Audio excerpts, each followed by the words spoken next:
주님, 피곤한 육신을 이끌고 이렇게 또 수요일 새벽 주님 앞으로 나왔습니다. 눈은 여전히 무겁고 마음에는 세상 걱정 가득하지만 그래도 하루의 첫 시간 주님과 시작하고 싶어서 이 자리에 나왔습니다. 하나님, 우리가 주님을 예배하고 또 성도들과 함께할 때 내 편안함이나 내 자유만 고집하지 않게 하여 주옵소서. 십자가에서 자신을 내어주신 예수님의 마음을 조금이라도 더 닮아 곁에 있는 지체들을 먼저 살피고 또 세워주는 그 따뜻한 넉넉함을 우리들에게 허락하여 주시옵소서. 하나님, 이 시간 전해지는 말씀이 내 삶과 가정과 교회를 가장 아름다운 사랑의 질서로 묶어내는 살아있는 능력 되게 하여 주옵소서. 오늘 하루의 모든 삶도 주님 손에 맡겨드리며 사랑이 많으신 예수님의 이름으로 기도합니다. 아멘. 오늘 우리 함께 나눌 말씀은 고린도전서 11장 2절부터 16절의 말씀입니다. 고린도전서 11장 2절부터 16절 말씀, 우리 한 절씩 교독하시고 마지막 절은 함께 읽겠습니다. 너희가 모든 일에 나를 기억하고 또 내가 너희에게 전해준 대로 그 전통을 너희가 지킴으로 너희를 칭찬하노라.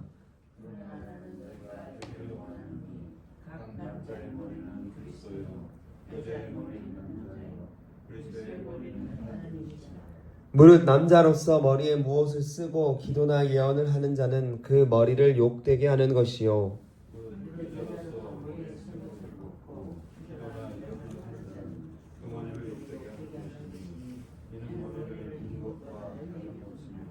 만일 여자가 머리를 가리지 않거든 깎을 것이요, 만일 깎거나 미는 것이 여자에게 부끄러움이 되거든 가릴지니라.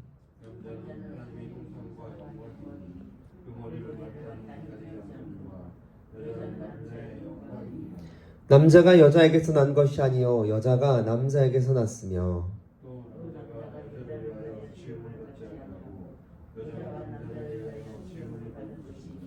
그러므로 여자는 천사들로 말미암아 권세 아래에 있는 표를 그 머리 위에 둘지라.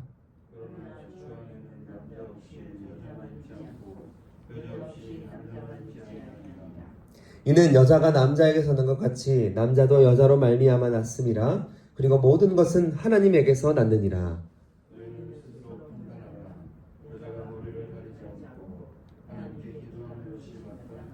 만일 남자에게 긴 머리가 있으면 자기에게 부끄러움이 되는 것을 본성이 너희에게 가르치지 아니하느냐.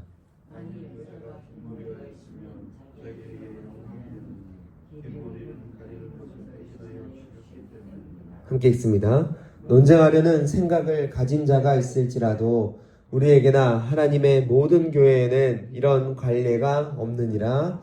아멘. 오늘 우리가 함께 읽은 이 고린도전서 11장의 본문은 현대 그리스도인들에게 조금은 까다로울 수 있고 또 자칫하면 오해하기에 딱 좋은 그런 구절들로 채워져 있습니다. 먼저 8장부터 10장까지 이어지던 우상 제물에 관한 논쟁이 끝났습니다. 그리고 바울은 이제 화제를 돌려서 고린도 교회의 공적인 예배 시간에 발생한 실제적인 문제들을 이제 다루기 시작합니다. 오늘 본문이었던 11장 전반부에서는 예배 시간의 복장, 특히 머리에 무언가를 쓰는 문제를 다루고 있고, 또 11장 후반부에서는 성만 차례에서 일어난 분열, 그리고 12장에서는 예배 중에 성령의 은사를 어떻게 활용할 것인가를 이야기하고 있습니다. 자, 그런데 오늘 말씀을 쭉 읽어 내려가다 보면 마음 한편이 조금 불편해지는 부분이 나옵니다. 여자의 머리는 남자다. 여자는 예배 중에 기도나 예언을 할 때 반드시 머리에 수건을 써야 한다. 이렇게 겉만 이렇게 훑어보면 성경이 낡은 가부장제나 남성 우월주의를 지지하는 것처럼 보일 수 있습니다. 하지만 결론부터 말씀드리면 성경은 어떻게 남녀를 차별하거나 여성을 깎아내리지 않아요. 오히려 그 반대이죠. 여성을 남성의 소유물이나 부속품 정도로 취급하던 그 당시의 어둡고 폭력적인 고대 문화의 그 한복판에서 남자와 여자는 동등하게 하나님의 형상으로 지음받은 존귀한 피조물이라고 선언한 것이 바로 성경입니다. 자, 그렇다면 바울은 도대체 왜 이 고린도 교회 성도들에게 이런 내용의 편지를 썼을까요? 이 말씀을 제대로 소화해 보려면 당시 바울이 살았던 시대의 문화적인 배경, 특별히 고린도 교회의 상황, 그리고 바울이 선택한 단어들의 의미를 우리가 찬찬히 들여다봐야 합니다. 바울은 로마서에 보면 16장 16절에서 거룩하게 입맞춤으로 서로 문안하라 권면했습니다. 당시 로마 문화권에서 입맞춤이라는 건 아주 자연스러운 인사 방식이었습니다. 그리고 거기에서 바울이 원했던 건 입맞춤이라고 하는 행위 그 자체가 아니라 그리스도 안에서 한 가족된 성도들끼리 진실하고 친밀하게 사랑을 나누라는 본질적인 원리였습니다. 오늘 본문에 머리에 수건을 쓰는 문제도 이와 같은 맥락에서 접근을 해야 해요. 4절과 5절을 보면 남자는 예배할 때 머리에 아무것도 쓰지 말아야 하고 여자는 반드시 써야 한다고 말합니다. 왜냐하면 로마나 고린도 같은 1세기의 지중해 사회에서 여성이 외출할 때 머리를 가리는 것은 정숙함과 사회적 존중, 그리고 결혼에 대한 신실함을 나타내는 중요한 사회적인 상징이었습니다. 반대로 공적인 자리에서 머리를 가리지 않고 길게 풀어헤치는 것은 기존의 질서와 권위를 무시하거나 또 성적인 방종을 의미하는 것으로 받아들여지기가 너무나도 쉬웠어요. 즉, 당시 사회에서 수건을 벗어던진 행위는 공동체에 오해와 충격을 줄 수 있는 그런 행동이었다는 것입니다. 그런데 고린도 교회 안에서 바로 이러한 문제가 터졌어요. 복음을 듣고 나서 우리는 그리스도 안에서 완전한 자유를 얻었다, 이제 남녀의 차별은 없다라고 깨달은 일부의 여성 성도들이 공적인 예배 자리에서 기도하고 예언하고 머리에 썼던 수건을 벗어버렸던 겁니다. 세상에서는 여자를 억압했지만 교회에 오니 남녀가 동등한 형제 자매로 불립니다. 심지어 여자가 회중 앞에 나서서 기도도 하고 예언도 합니다. 이건 정말 놀라운 복음의 능력이 맞습니다. 하지만 그 자유를 표현하는 방식이 조금 엇나갔다는 것이죠. 세상의 상식과 문화적인 관습마저 무시한 채 덮개를 벗어던진 그들의 모습은 교회에 갓 들어온 연약한 성도들이나 교회 바깥에 믿지 않는 사람들에게 어떻게 비춰졌겠습니까? 교회라는 곳이 질서도 없고 정숙함도 없는 무례한 집단이구나 하면서 복음이 조롱거리가 되고 교회의 덕이 무너지는 심각한 시험거리가 되고 말았던 것입니다. 이러한 혼란을 바로잡기 위해서 바울은 3절에서 중요한 신학적인 원리를 하나 제시합니다. 그러나 나는 너희가 알기 원하노니 각 남자의 머리는 그리스도요 여자의 머리는 남자요 그리스도의 머리는 하나님이시라. 여기서 머리라고 하는 단어에 한번 주목해 보십시오. 헬라어로는 케팔레, 우두머리 이런 뜻을 가지고 있는데요.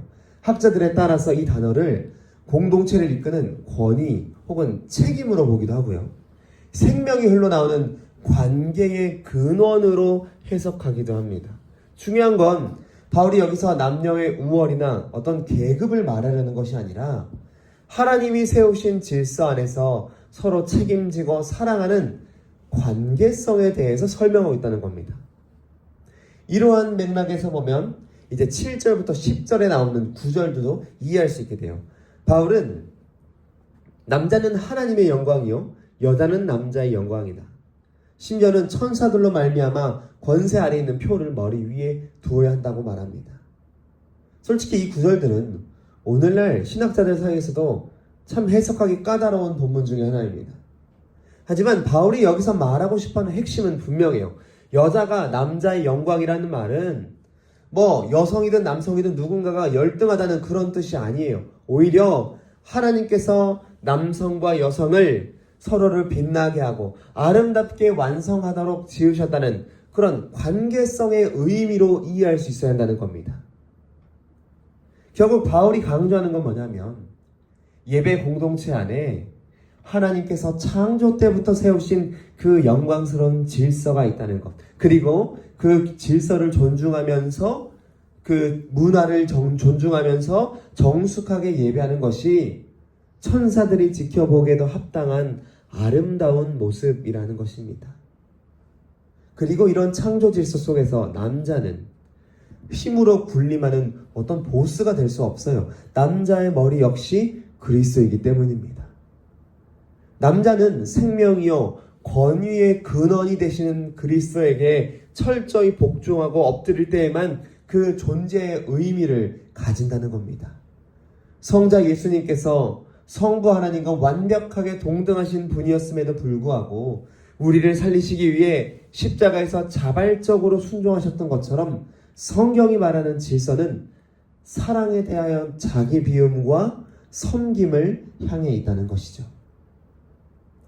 그런데 아무리 이렇게 사랑과 섬김의 질서라고 해도 여전히 마음 한구석이 조금 불편할 수 있습니다. 어쨌든 결국 여자만 남자에게 순종하려는 것이 아닌가, 이런 의구심이 들 수가 있어요. 바울도 이런 오해를 충분히 예상했던 것 같습니다. 그래서 바울은 오늘 본문의 진짜 절정이라고 할 수 있죠. 11절과 12절에서 이렇게 말합니다. 그러나 주 안에는 남자 없이 여자만 있지 않고 여자 없이 남자만 있지 아니하니라. 이는 여자가 남자에게서 난 것 같이 남자도 여자로 말미암아 났음이라. 그리고 모든 것은 하나님에게서 났느니라. 바울은 창조의 질서를 말한 뒤에 곧바로 남녀가 얼마나 철저하게 서로에게 의존되어 있는지를 말씀합니다. 처음 창조 때 여자가 남자의 갈빗대로 만들어진 것은 사실입니다. 하지만 가만히 생각해보면 그 이후로 태어난 세상의 모든 남자들은 전부 여자의 태를 통해 생명을 얻고 세상에 나왔습니다. 즉 남자든 여자든 절대로 혼자 존재할 수가 없어요. 우리가 서로가 서로를 절실히 필요하는 동등한 존재들이라는 것입니다. 그러니 남자가 여자 앞에서 자신이 머리라고 하면서 교만할 수 있겠습니까? 불가능하다는 거예요. 힘으로 누르는 억압적인 가부장제 혹은 권위의 남용은 교회 안에 결코 발붙일 수가 없다는 것입니다. 여성들도 마찬가지겠죠. 남성을 진심으로 존중하며 하나님께서 주신 교회 질서에 아름답게 동역해야 합니다. 왜냐하면 남자든 여자든 우리 모두는 결국 하나님께로부터 나온 한 가족이기 때문이죠. 말씀 맺겠습니다. 오늘 말씀의 제목이요, 예배의 질서에 관하여입니다. 바울이 왜 이렇게 길고 복잡하게 남녀의 창조 질서까지 끌고 와서 이런 이야기를 했을까요? 결국 우리가 함께 모여 예배할 때 어떤 마음으로 어떤 태도로 서야 하는지를 가르쳐주고 싶었던 것입니다. 우리는 하나님 앞에서 참 자유롭습니다. 진리와 은혜 안에서 말이죠. 하지만 내가 누리는 그 자유가 우리 공동체의 덕을 허물거나 곁에 있는 누군가에게 상처가 된다면 그건 더 이상 자유가 아닙니다. 예배는 내 자유를 뽐내거나 나를 표현하려고 모이는 자리가 아니죠. 내가 편한 방식, 내 스타일을 고집하는 시간이 아니라는 겁니다. 지극히 높으신 하나님 한 분만을 우리 모두가 한마음 되어 높여드리는 참으로 영광스러운 시간이에요. 그렇기 때문에 우리가 예배의 자리로 나올 때 늘 스스로에게 질문을 했으면 좋겠어요. 찬양을 올려드릴 때, 앞에서 대표 기도를 할 때, 혹은 보이지 않는 곳에서 우리가 묵묵히 봉사할 때, 또 심지어는 우리가 던지는, 무심코 던지는 작은 말 한마디조차도 과연 이것이 하나님께 영광이 될까? 연약한 성도나 혹은 우리 공동체의 덕이 될까? 이것을 먼저 살피는 것, 이게 진짜 예배자의 태도라는 것입니다. 우리 남성 성도님들, 가정이나 교회에서 하나님이 주신 그 질서의 자리를 섬김으로 채워보시기 바랍니다. 세상 사람들처럼 힘으로 군림하려 하지 마시고 십자가의 방식으로 채우는 겁니다. 본문에 나온 여성들처럼 우리 교회 안에도 하나님이 주신 귀한 은사를 가지고 섬기는 동역자들 참 많습니다. 남성들은 그 귀한 사역과 은사를 전심으로 존중하고 든든하게 세워주셔야 해요. 마찬가지로 여성 성도님들도 복음이 가져다준 그 놀라운 자리를 상호 존중과 덕이라고 하는 그릇에 지혜롭게 담아내 보셨으면 좋겠습니다. 에베소서 말씀처럼 그리스도를 경외함으로 피차 복종하는 것, 누가 누구를 일방적으로 짓누르는 것이 아니라 서로가 서로에게 기꺼이 져주고 기꺼이 세워주는 것, 이것이 교회의 질서이기 때문입니다. 사랑하는 성도 여러분, 우리는 본래 배려심이 많고 본래 인격이 훌륭해서 이렇게 할 수 있는 것이 아닙니다. 늘 내 권리가 먼저였고 이기적으로 살던 우리를 위해서 예수님이 십자가에서 자기 자신을 먼저 내어주심으로 우리를 사랑해 주셨기 때문임을 꼭 기억할 수 있게 되시길 소망합니다. 그 십자가의 은혜가 우리 가슴속에 흘러갈 때, 그때 비로소 우리는 내 권리보다 내 옆에 있는 형제 자매의 유익을 먼저 챙기는 참된 예배자가 될 줄 믿습니다. 간절히 바라는 건 요즘 늘 편을 가르고 그 편에 나눠서서 다투기 바쁜 이 혼돈의 세상 속에서 우리 교회만큼은 서로를 귀하게 여기고 하나님 나라의 질서를 아름답게 살아냄으로써 우리의 예배가, 또 우리 공동체가 이 세상에 참된 빛이 될 수 있게 되시기를 주님의 이름으로 간절히 축원합니다. 우리 시간 함께 말씀을 기억하면서 기도하도록 하겠습니다. 오늘 말씀은 우리가 누리는 자유가 누군가에게 상처된다면 그것은 참된 자유가 아니라고 가르칩니다. 예배는 내 편한 방식이나 내 스타일을 고집하는 자리가 아니라 공동체와 하나님을 높여드리는 영광스러운 자리라는 것이죠.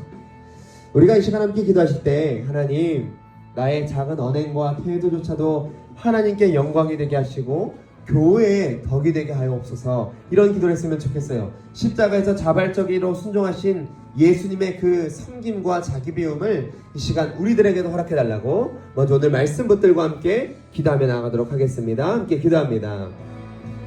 하나님, 오늘 말씀을 통하여서 우리의 예배가 어떠해야 하는지, 그리고 하나님이 세우신 질서가 얼마나 영광스러운 것인지를 깨닫게 하시니 감사합니다. 하나님, 먼저 우리의 모습을 십자가 앞에 솔직히 내려놓고 얘기합니다.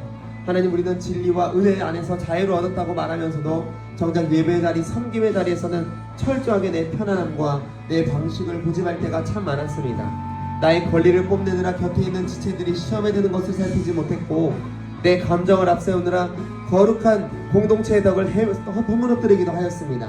하나님, 이런 나의 이기적인 마음을 주님의 보혈로 깨끗하게 씻어 주셨어서 하나님, 이제는 오늘 들은 말씀이 우리 심령에 깊이 남기를 원합니다. 억압과 굴림이 아니라 십자가에서 자신을 온전히 내어주신 예수님의 그 사랑과 자기 비움을 하나님 우리 삶에 새겨 주셨어서 어떤 봉사를 하든 어떤 자리에서든 무심코 던지는 말 한마디 할 때에도 이것이 참 하나님의 영광이 되는지, 우리 공동체의 덕이 되는지를 먼저 묻는 성숙한 지혜를 주님 허락하여 주시옵소서. 늘 내 권리가 먼저 했던 우리를 위해 생명까지 내어주신 십자가의 은혜가 우리 가슴속으로 진짜 흘러가게 하여 주옵소서. 하나님, 그리하여서 나의 자유보다 형제자매의 유익을 먼저 챙기는 진짜 예배자요, 하나님이 기뻐하시는 참된 주님의 백성 될 수 있도록 주여 도와주시옵소서. 우리 한 번 더 기도하시되 우리 교회를 위해서 기도하도록 하겠습니다. 오늘 바울은 창조의 질서를 말하면서 곧바로 주 안에는 남자 없이 여자 없고 여자 없이 남자 없다고 완벽한 상호 의존성을 선언했습니다. 세상은 힘의 논리로 서로를 짓누르라고 하지만 우리 교회는 서로가 서로를 절실하게 필요로 하는 한 가족이라는 겁니다. 이걸 기억하시면서 우리가 교회를 위해서 기도하겠습니다. 남성들은 힘으로 군림하지 않고 십자가의 섬김으로 권위를 채우게 하시고, 또 여성들은 존중과 덕이라는 그릇에 복음의 자유를 담아내게 해달라고, 그래서 우리 교회가 진정한 사랑의 질서를 이루는 그런 교회 달라고 이 시간 이 소망을 가지고 함께 우리 교회를 위해서 기도하며 나가도록 하겠습니다. 이게 기도합니다.